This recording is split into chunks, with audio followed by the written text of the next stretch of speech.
చెప్పండి సార్, ఇది అవసరమా కాదా? ఇది అవసరం కాబట్టి దీనికోసం పోరాటం చేద్దామని చెప్తూ నేను ఇంకో విషయం కూడా చెప్తా ఉన్నాను. మీరు చెప్తారు కానీ డెఫినెట్గా సార్ మీకు ఇవ్వాల్సినంత టైం ఇచ్చారు గౌరవ సభాపతి గారు. మళ్ళీ కావాలంటే కూడా వారు కావాలంటే మళ్ళీ ఇస్తారు. ఇంకేదైనా సూచన ఉంటే కూడా మీరు రాసి పంపించవచ్చు.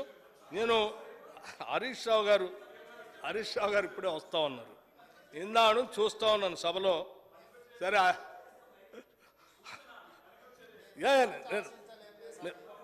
హరీష్ రావు గారు సభలో నేను దాని చూస్తూ ఉన్నాను.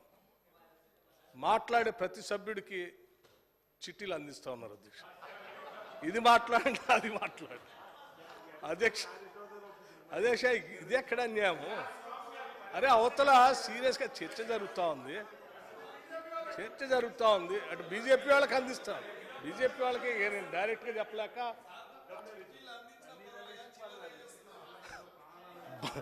బీజేపీ వాళ్ళకి చిట్టీలు అందిస్తూ ఉన్నారు అధ్యక్ష.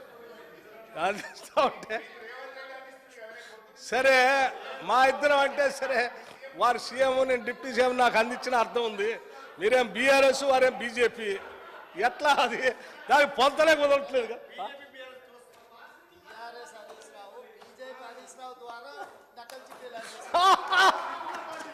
ఇది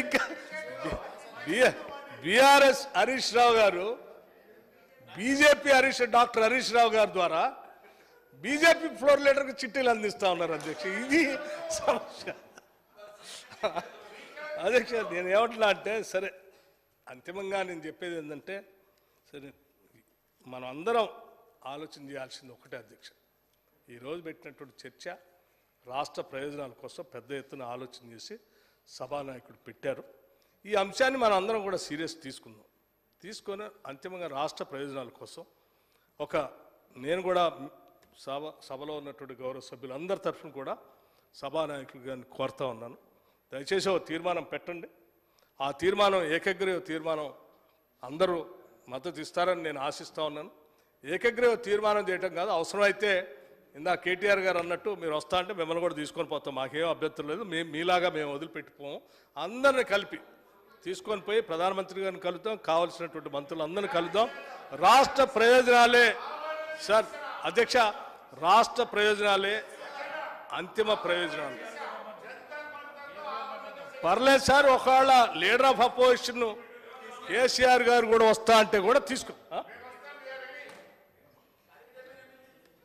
గౌరవ ముఖ్యమంత్రి గారు. స్పీకర్ సార్, మా మిత్రులు పదే పదే దీక్ష గురించి ఉబలాట పడుతుండ్రు. మేము ఎప్పుడు కూడా చావు నోట్లో తలబెట్టి తెలంగాణ సాధించినామని మేము ఎప్పుడు చెప్పుకోలే. 24 గంటలు తిరగకంటే ముందే నిమ్మకాయ రసం దాగి మేము నిమ్స్ హాస్పిటల్లో ఎక్కించుకొని మేము ఎప్పుడు దీక్షలు చేసి చావు నోట్లో తలబెట్టినమని అబద్ధాలు చెప్పలే. రెండవది 100